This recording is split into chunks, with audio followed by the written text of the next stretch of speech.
Bueno, hoy tenemos el gusto en Venezolanos, en esta serie Los del Podio, segunda temporada, de entrevistar, de conversar con una de las grandes escritoras venezolanas, Elisa Lerner.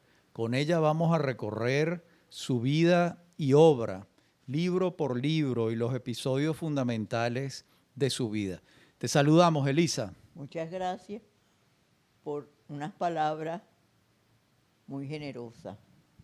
Bien, Elisa, tú naces en Valencia en 1932, Sí, señor. pero tu padre entiendo que se había venido a Venezuela antes. Sí, ¿Había algún motivo para que él viniese de Hungría para acá, de Rumania. de Rumania?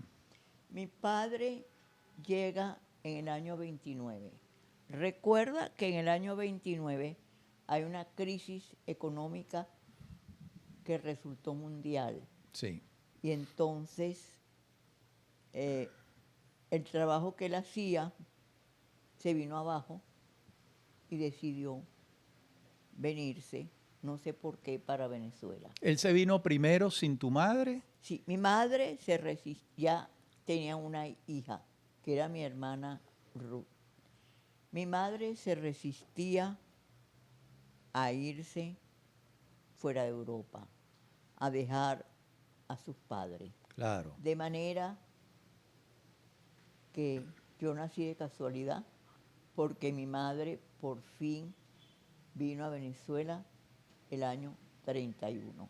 Mi padre llega a Puerto Cabello y mi madre también llega a Puerto Cabello, pero ya mi padre en ese momento en que ella llega está residenciado en Valencia, Estado Carabobo.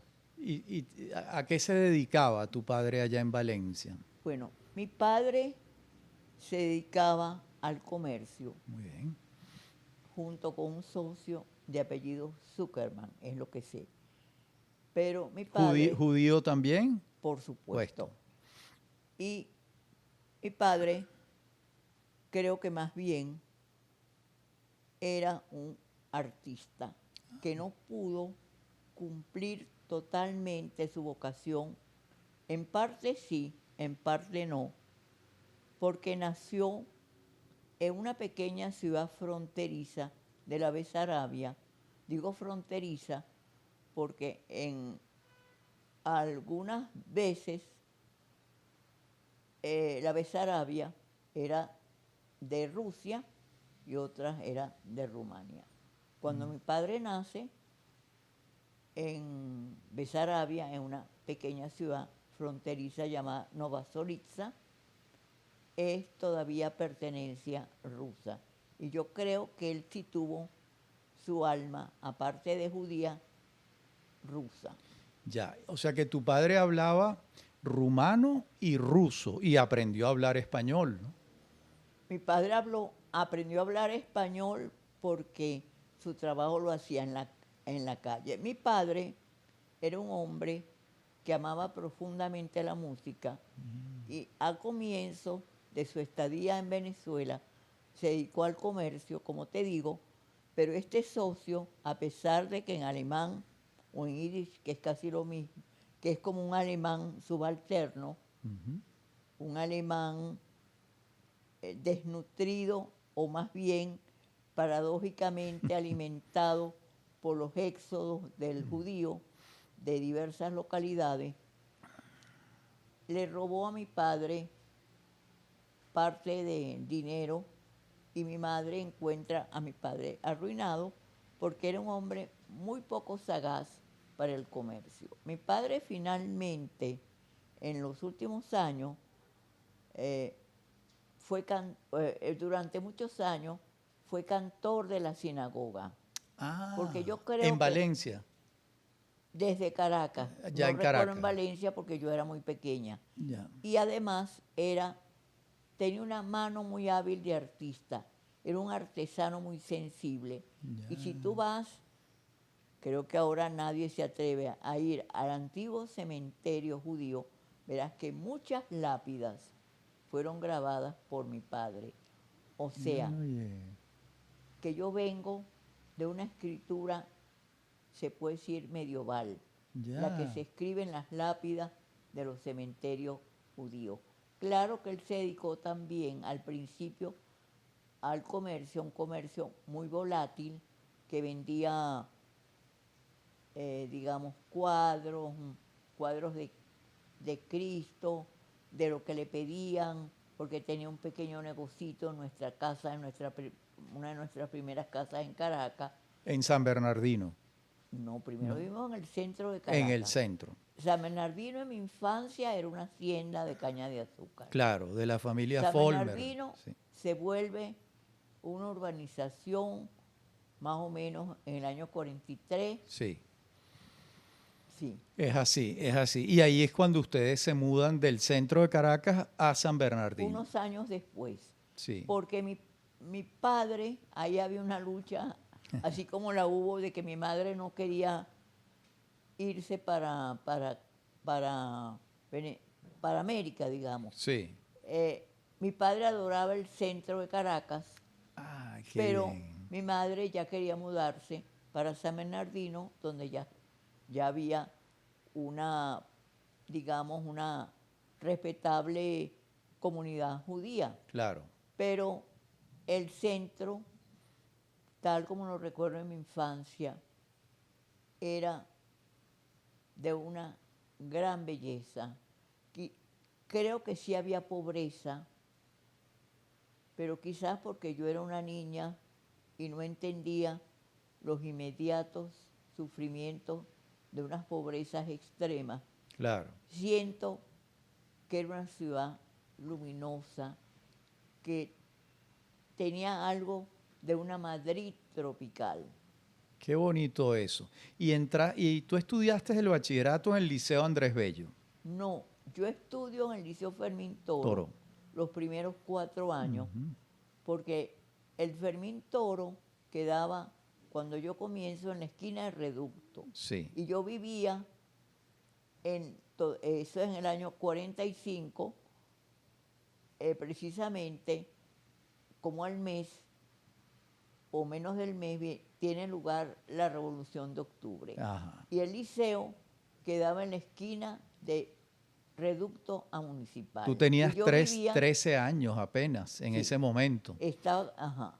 Y yo en ese momento, y yo vivía en la manzana siguiente, que era de Miranda a Maderero. Ok. O sea, yo lo que tenía era que atravesar la calle de Glorieta, que era una calle muy sosegada, y a mí me encantaba que una esquina había un afiche de papel donde el Cine Olimpia o los cines de cercanos colocaban la película que se iba a dar el lunes popular. Y eso para mí era una delicia y una alegría.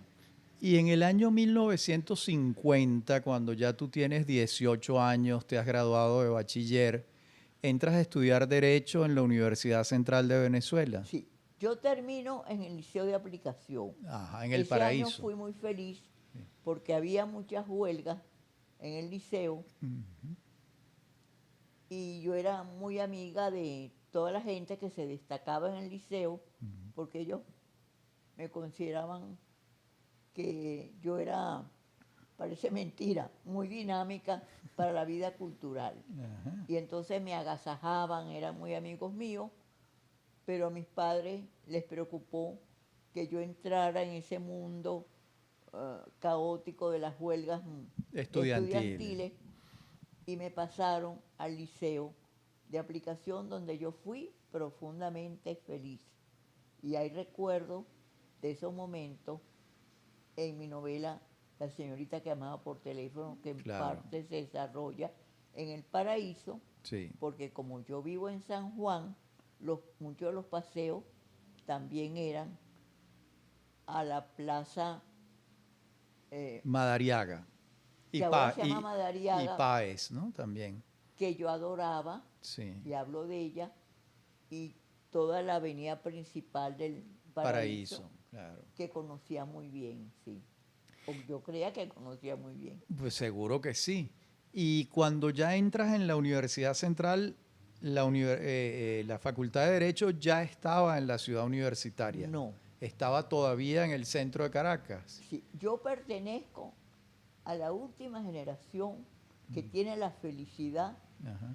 de estudiar en la vieja universidad. Ah, qué maravilla. Y estudio entre mis compañeros, no nos vas a creer, estaba el notable poeta que nos ha dado la alegría del premio Cervantes, que es Rafael Cadena, que se sentaba en la mitad del gran salón, que yo creo que ahora es el de la academia, el salón de las academias. Ok. Y era muy diverso el grupo. En ese momento yo descubro que estoy estudiando con los hijos y los sobrinos de la gente del gomecismo, a las cuales yo no quería, porque yo leía el diario El Nacional desde que tenía 10 años, porque Sí. yo le pedí a mis padres que quería leer El Nacional y me complacieron, y El Nacional era un periódico fundado, claro, por el padre de Miguel Otero Silva, pero Antonio Arraiz, Sí. posiblemente ilustre pariente tuyo, Claro, primo hermano de mi padre. uno de los grandes venezolanos. Sí. Yo tengo que hablarte de Antonio Arraiz. Te Adelante. voy a decir lo siguiente. Antonio Arraiz y Miguel Otero Silva fundan un periódico muy antigomecista y muy a favor de la República Española. Eso influye en la niña de 10 o 11 años que por primera vez se asoma de verdad a los periódicos, porque yo trataba de hojear ahora, pero no entendía mucho. ¿Por qué? Porque Ruth estudiaba con un hijo en el bachillerato de Luis Barrios Cruz, que era director de Ahora. Sí. Y trataba de mirar en el Heraldo, pero todavía no sabía leer bien. Entonces, yo creo que una de las cosas más importantes que nos ha dejado la democracia es que los intelectuales se han dado cuenta que no basta con escribir sus libros, que es muy importante ejercer el liderazgo cultural, porque el liderazgo cultural es uno de los argumentos, una de las bases fundamentales para que un país siga siendo luminosamente democrático. Uno de los primeros grandes líderes culturales que por lo menos creo que beneficiaron a mi generación y al cual yo le estoy muy agradecida es a don Antonio Arraiz. Sí. Tuve la alegría de conocerlo pocos meses antes de que muriera en la ONU. Por casualidad veo un hombre muy solitario y reconozco a Antonio Arraiz. Yo era una joven y estaba haciendo mi maestría, terminando mi maestría, mi entrenamiento en prevención de delincuencia juvenil, y muy tímida me acerco a Antonio Arraiz y no le digo quién soy porque creo que no le podía interesar, y le dije, qué alegría poder saludarlo, yo le debo a usted muchísimo, porque yo empecé a leer un periódico y a conocer algo del país gracias a que usted estaba en el Nacional. Y creo que lo digo en mi último libro, que es de Fragmentario. Es así. No, me conmueven tus palabras, la verdad. En ese momento él era el director de publicaciones en español de la Organización de las Naciones Unidas.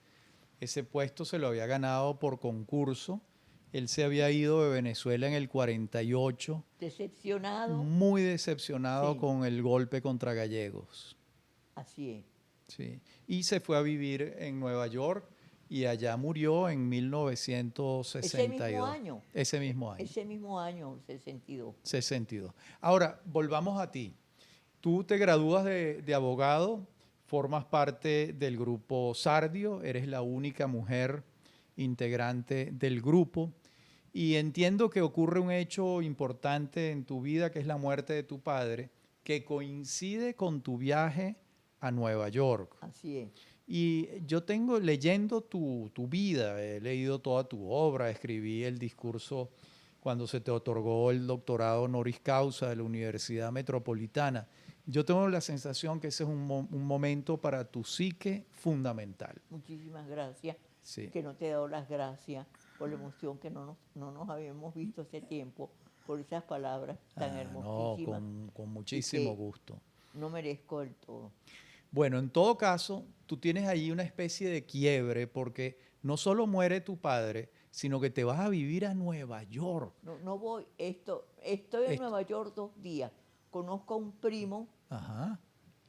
que no, porque las familias judías siempre viven en distintos sitios. Sí. Tú sabes que siempre son familias del éxodo. Lo conozco, pero me toca irme a Michigan Ya. para mejorar mi inglés técnico. Ok. Paso 3 meses en Michigan Sí. y luego paso 3 meses en Washington, D.C. Sí. Es el momento en que el presidente Kennedy asume La poder. presidencia. Y yo oigo por radio y me asombro que hay un poeta, Robert Frost, Claro. que dice un poema al momento de asumir el poder el presidente. Y digo, ahora entiendo por qué nosotros somos tan infelices a veces. Nos olvidamos que al momento de que un presidente llega al poder es importante oír la voz del poeta. Qué belleza, qué belleza. Y uno, ahí empiezas tú, bueno, tu vena de escritora se abre y empiezas con el teatro, por cierto. Empiezas con El vasto silencio de Manhattan, que es un título bellísimo, ¿no? No comienzo sin yo saberlo, te voy a decir, yo tengo una vida secreta y fracasada que es en los años 50. Yo comienzo a escribir a los 16 años. Entre los 16 y los 23 escribo un libro que iba a llamar La ciudad del lucro. De ese libro solo me queda el primer relato. Ya. Y no se publicó porque, bueno, eran años difíciles de la dictadura. Pero eso, ahí comencé. Y después comencé a escribir crónicas. Fue una cosa casual porque estaba cerrada en mi casa después de un importante interrogatorio de la policía política del régimen. Fue todo muy casual y me conmueve mucho un libro de Carson McCullers. Escribo una crónica, no sé cómo, y llega a manos de Adriano y dice, va para el primer número de Sardio. Y escribo después un pequeño monólogo que yo no sabía que era teatro, en el momento en que tengo que buscarme un trabajo porque todavía no sé que voy a irme fuera del país. Y se los doy a leer a Salvador Garmendia y a Rodolfo Izaguirre. Y ellos dicen, Elisa, has escrito una pieza de teatro. Pero cuando yo soy consciente que he escrito una pieza de teatro, es efectivamente en El vasto silencio de Manhattan. De Manhattan, claro. Que le sigue en el mundo del teatro tu gran éxito teatral, que es Vida con Mamá. Una obra de la que yo he hablado muchas veces con mi gran amigo Antonio Costante, que fue el primer director de esa obra. Maravilloso director. Maravilloso director. Y él valora muchísimo esa pieza que creo recordar que es de 1974 probablemente, o sí. 76. La escribí en el 74 y se montó. En el 75, en mayo del 75. En el Teatro Alberto de Paz y Mateo. En el Juan Azujo. Y enfrente. en el Alberto de Paz. Enfrente, exacto, en la sala enfrente. Y fue uno de los grandes éxitos teatrales en Venezuela, Vida con Mamá. Y yo creo que se ha montado en otras oportunidades, ¿no? Sí. Sí. Y luego, pues, abandonaste el teatro, consideraste que ya era suficiente, creo que escribiste un monólogo posterior y te dedicaste a la crónica y el ensayo. Y hay que decir algo en relación con tu trabajo de ensayista y cronista. Y es que muchas veces no se distinguen, son crónicas con talante ensayístico y a su vez hay ensayos con talante de crónica. Haces un híbrido extraordinario, todos signados por la amenidad. No hay manera de aburrirse leyendo las crónicas o los ensayos de Elisa Lerner. Al menos eso pensaba también José Balsa, que es el prologuista de Yo amo a Columbo o La pasión dispersa, un libro maravilloso. Yo sé que te estoy abrumando un poco de elogios, pero es que de verdad lo siento así.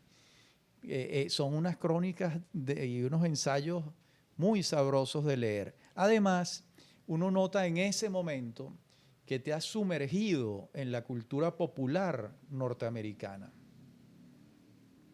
Yo creo que lo que sucede es que yo desde niña adoraba el cine por una simple razón. Nosotros éramos una familia muy breve y mi madre entendió que ella tenía que buscarme una familia vicaria y esa familia vicaria fue el cine. Además, Hollywood fue como un primer ensayo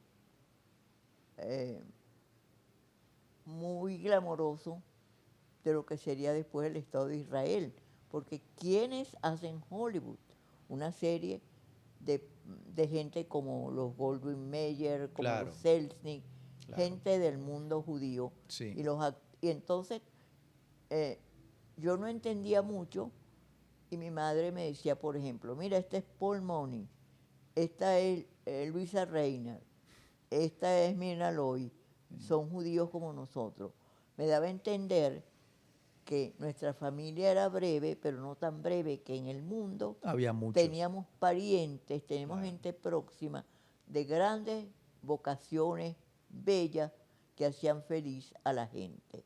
De esa manera, para mí el cine fue como una familia maravillosa. Y yo además leía, porque mi hermana las compraba, unas revistas muy satinadas que eran Cine Mundial y no me acuerdo cuál otra. Y entonces leía lo que llamaban los gossips, los cotilleos, y yo creo que esa manera tan superficial, pero tan que me divertía tanto, creo que finalmente en esa despensa misteriosa que tú sacas a flote cuando escribes, está en mí ese entretenimiento de las revistas aparentemente intrascendente, porque hay algo que siempre me parecía muy paradójico en la literatura venezolana. Cuando leía a muchos escritores, los encontraba muy solemnes, y cuando hablaba con ellos era muy divertido. Entonces yo les decía, pero si tú, ¿por qué esa ironía, Claro. ese humor que tú muestras? ¿Por qué no está en el texto? Entonces me decían, no, es que la literatura. Entonces parecía que te hablaban de un templo, bueno, mira, griego, de oraciones, sí. Que estaba en el Olimpo. Entonces, por eso yo he admirado tanto a Teresa La Parra, Claro. porque Teresa La Parra, una inmensa escritora, te cuenta un momento durísimo del país.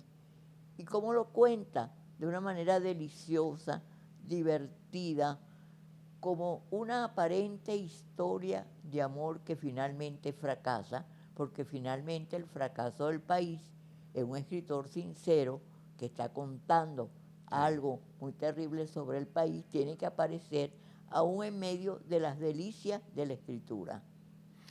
Estamos conversando con Elisa Lerner. Vamos a una pausa y regresamos en esta conversación con Elisa Lerner en su apartamento de Los Palos Grandes mientras llueve.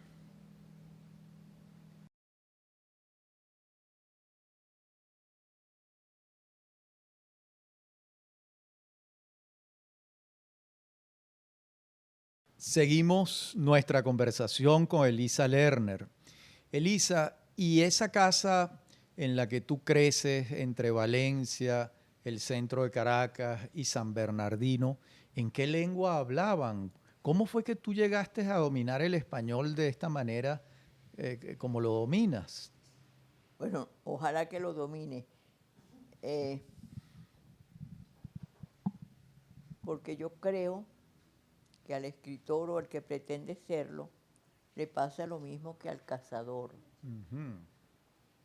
que la liebre del idioma siempre se le escapa en el momento que cree que tiene el ojo certero.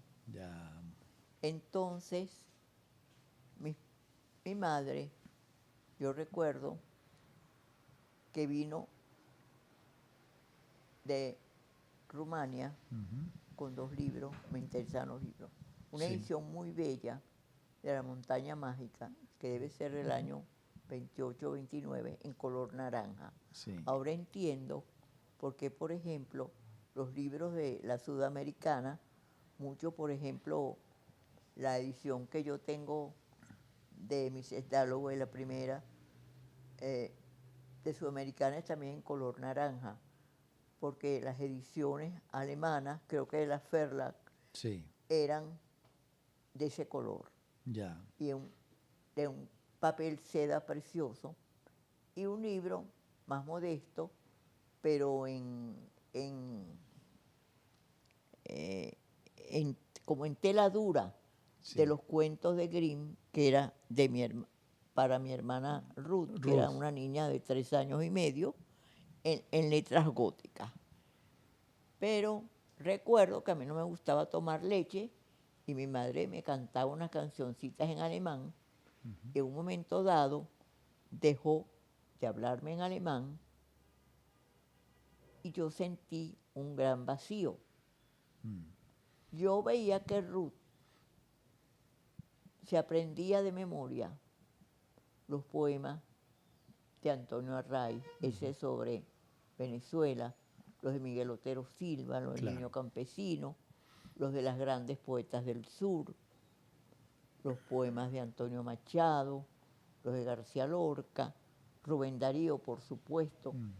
Y yo la escuchaba, y eso creo que fue fundamental para mí.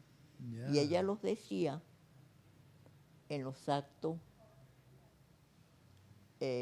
culturales de ese primer pedagógico de oro, que fue muy importante también para la tradición cultural nuestra y democrática. Seguro. Yo Claro creo que que eso sí. fue muy importante para mí. Y en un momento dado me regalaron un diccionario Larousse para niños que yo usé como hasta el año 70 y tantos. Pero en mi casa mis padres decidieron, como muchos judíos de habla alemana, sobre todo mi mamá, no hablar en el lenguaje de lo que creían que eran sus verdugos. Ya. Muy bien. Piensa que era muy duro Por ese supuesto, momento. lo entiendo Ajá. perfectamente. Entonces, era muy difícil el manejo del lenguaje con mis padres. Había mucho afecto y entonces yo me volqué mucho en los libros y en lo que le oía a mi hermana, Claro. memorizando los poemas.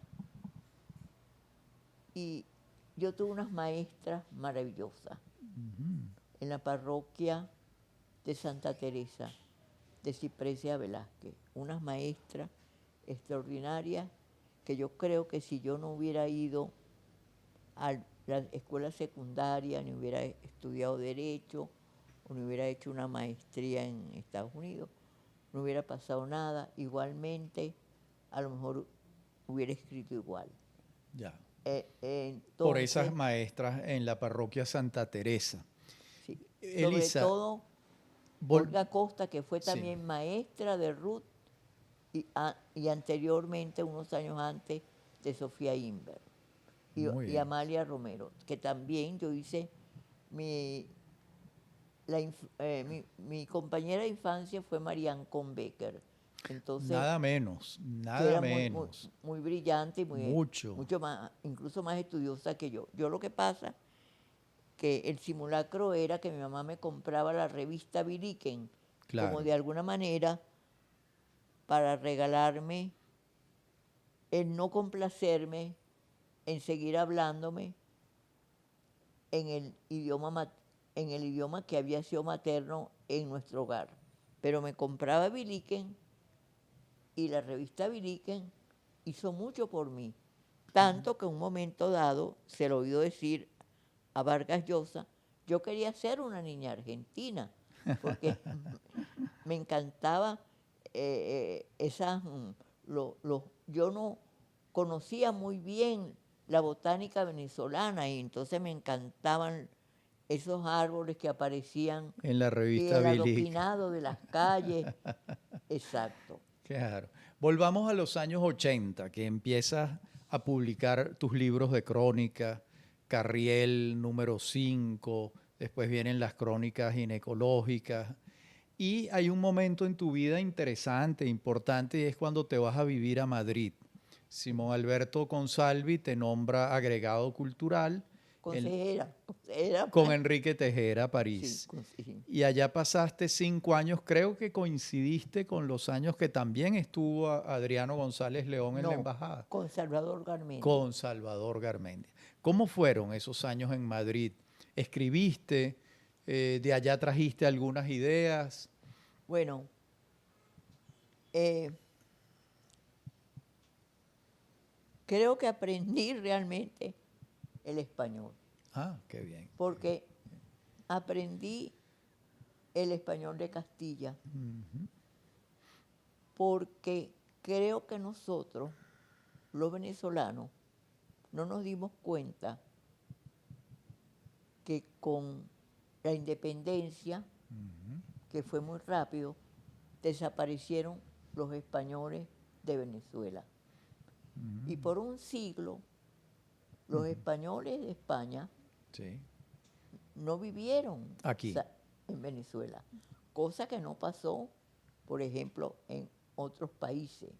Es así. Comienzan a aparecer los españoles En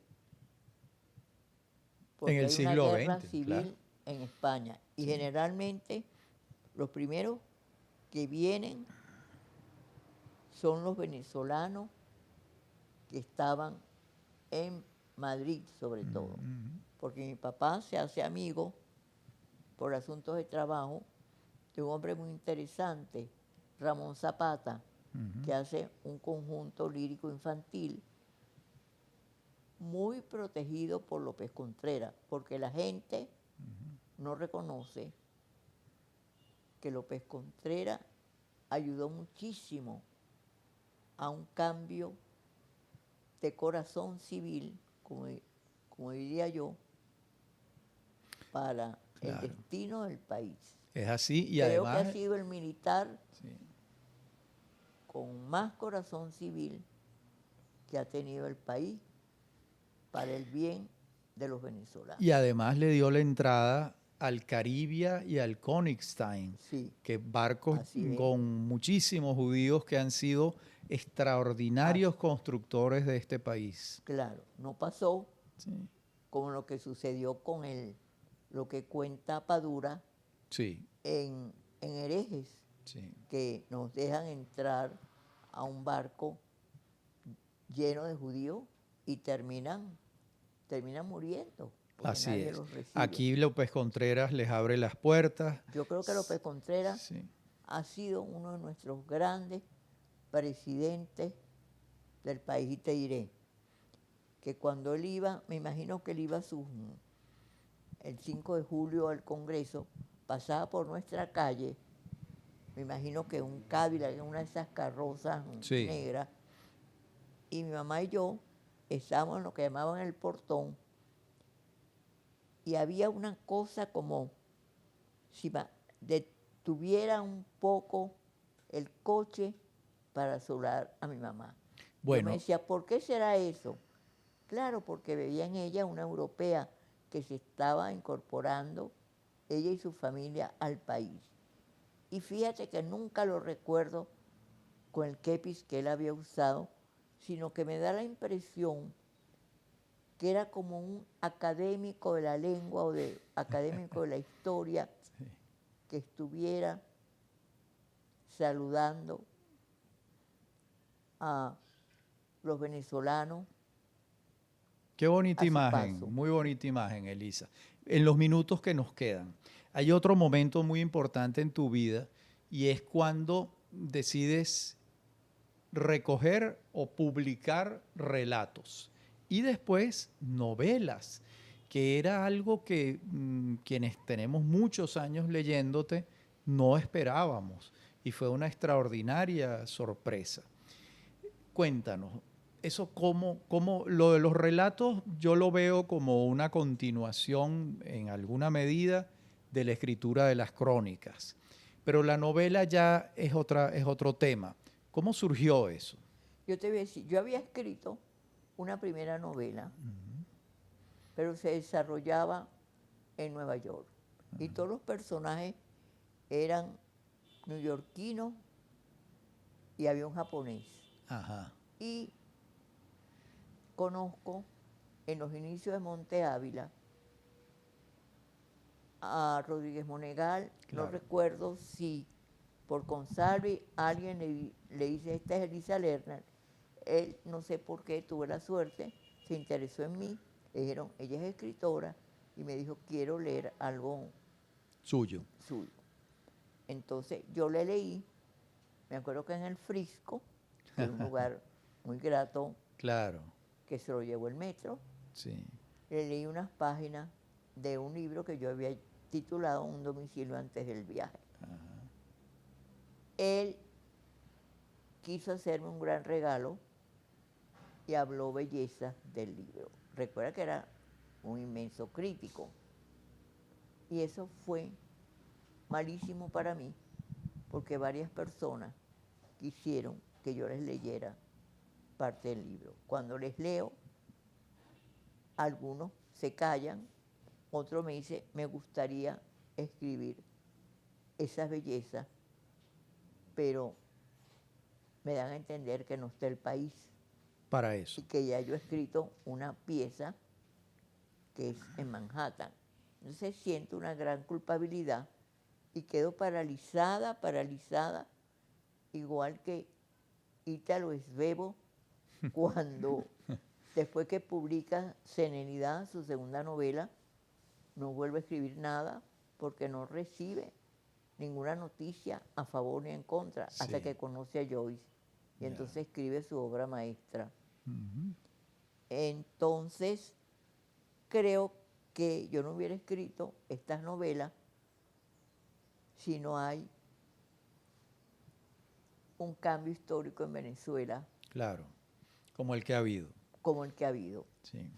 Entonces, precisamente, la primera novela es de un hombre, uno de los protagonistas es un hombre que quiere olvidar que ha sido un funcionario, aunque sea un funcionario secundario, en el gobierno de Gallegos. Sí. Y es lo que yo me di cuenta. Cuando comienza la democracia, hay grandes homenajes para Gallegos, hay el Gran Premio Rómulo Gallegos, hay el Centro, De estudios latinoamericanos, exacto, Rómulo Gallegos. pero nadie recuerda a Gallegos como presidente. Sí. ¿Por qué? Porque nadie quiere reconocer que esa derrota no es solo de Gallegos. Esa derrota es de todos los venezolanos de ese Sí. momento. Es así. Y esa derrota que no se quiso aceptar nos llevó a la otra derrota. Sí. Y eso es lo que yo quise. No sé si lo logré, pero eso fue mi intento. Por eso volví, cosa que no sabía nadie, a la novela. Sí. La otra la dejé inconclusa porque quedé paralizada. Y la de la señorita que llamaba por teléfono, mi modelo sí es una profesora que fue muy amiga de Francisco Rivera y amiga mía, pero ahí lo que quiero es expresar el destino inconcluso del país. Sí. Creo que ha habido poca, fuera de algunos, siempre hay excepciones muy generosas, como la tuya, muy especiales, muy peculiares, pero siento que ha habido poca comprensión o lectura de esos libros, porque ha pesado mucho el que yo desde muy joven tuve algún prestigio en la crónica, en el ensayo y en el teatro. Sí. Y no han querido sumergirse en Sí. páginas que además son dolorosas. Y además yo no escribo, me da pena hablar de mí, pero no escribo novelas al uso. Son difíciles. En todo caso, las he leído, como tú sabes, y me produce mucha alegría y felicidad el lenguaje en esas novelas. Más allá de lo que estás contando, son unas novelas melodiosas. Hay una escritura que ya está en tus crónicas, que es una escritura que corre con melodía, con música. Y Muchas eso es gracias. algo muy Me está importante. conmoviendo demasiado. No, eso es muy importante en el español, ¿no? Yo creo que coincidirás que uno de los grandes logros de García Márquez, por ejemplo, es esa música que tiene su escritura, ¿no? Que en el fondo también es poesía. Está bien, pues la poesía es música e imagen. Y eso yo lo encuentro en tu obra novelística y en las crónicas también. Pero no te quiero abrumar en consideraciones sobre tu obra. Nos quedan unos pocos minutos. Cuéntanos de tus autores. ¿Cuáles son tus autores? ¿Quiénes te han acompañado como autores a lo largo de tu vida? Sospecho que ese Thomas Mann del que hablabas, ese señor del que hablabas al principio, es una compañía, ¿no? Yo adoré a Thomas Mann y creo que supongo que no entendí nada, pero a los 16 años me leí La montaña mágica. Imagínate. Y yo adoraba a Claudia Schiffer. Y me la imaginaba como, como a Greta Garbo, por ejemplo, una mezcla Claro. de Greta Garbo, sobre todo una película como Ninochka. Y adoraba esas escenas en el comedor del Berghof y esos portazos de Claudia Schiffer ¿Qué tal? siguen Claro. siempre siendo para mí melodías como si fueran la séptima de Beethoven. Ya. Otros autores, o hablaste de Teresa de la Parra. Joyce. Joyce, yo me acuerdo de una carta, yo he sido muy desordenada para guardar, Papeles. sí, una carta escrita en una esquela muy sencilla de el joven más lector, que fue para mí un maestro el año que estuvo en el Fermín Toro, siempre me acompañaba, era muy distinto a mí, yo estaba en todos los proyectos culturales, en todos los proyectos de los periódicos morales, en todos los proyectos habidos y por haber. Él era muy secreto, era un gran lector, no sé cómo se hizo amigo mío, pero apenas yo salía del liceo, de pronto me encontraba con Francisco Rivera y me hablaba de una belleza de libro. Y el único caso que él me decía, ¿cómo es posible que tú leas a Joyce, pretendas leer a Joyce y no leas a Cervantes? Claro que me puse a leer las novelas ejemplares, pero me costaba mucho el Quijote. Claro. Y no leía a Azorín. Hace poco un amigo, yo le pedí, tráeme un libro de Azorín, porque Azorín yo lo identificaba con el franquismo, porque como ya te dije, yo había leído desde muy joven el diario El Nacional, Claro. y en el liceo había chicas que eran hijos de gente ilustre de la República Española. Yo era muy de la izquierda, de esa izquierda Republicana. republicana, pero de la inteligencia, de una Claro, verdadera claro, por inteligencia. supuesto. Ajá. Sí. Entonces, para mí, Joyce, que lo volví a leer cuando cumplió 100 años el Ulises, creo que es un gran poeta, es un poeta y es un novelista. Claro. Yo pienso que no va, que la trama verdaderamente es la invención, la sorpresa de la frase. El verdadero personaje de la novela es el lenguaje. Claro. Porque finalmente Sí. la novela es un mundo de la inteligencia y de la belleza. Y sin el lenguaje, sin ese edredón de terciopelo, digamos, Claro. de la belleza, que es el lenguaje, no puede haber una bella escritura. ¿Y tú, como galleguiana, eres más de Doña Bárbara o de Canaima? Por supuesto que Canaima. Canaima es un libro bellísimo Sí. y yo creo que se quedó corto Carlos Sandoval, y lo lamento mucho porque quiero y respeto mucho a Carlos, cuando dice que nuestro novelista de culto es gallego y no dice que Canaima es una novela preciosa y que es mucho mejor, sin caer en competencias banales, que muchas novelas de Vargas Llosa. Además, es una novela que nos tiene mucho que decir, porque cuando Marcos Vargas manda a su hijo mestizo de 12 o 13 años para que lo eduquen, para que no se hunda en la selva, en el extravío, como lo ha hecho él, nos quiere decir, es como si en este momento nos estuvieran diciendo, ustedes no pueden seguir en el extravío, en la selva, en la ignorancia.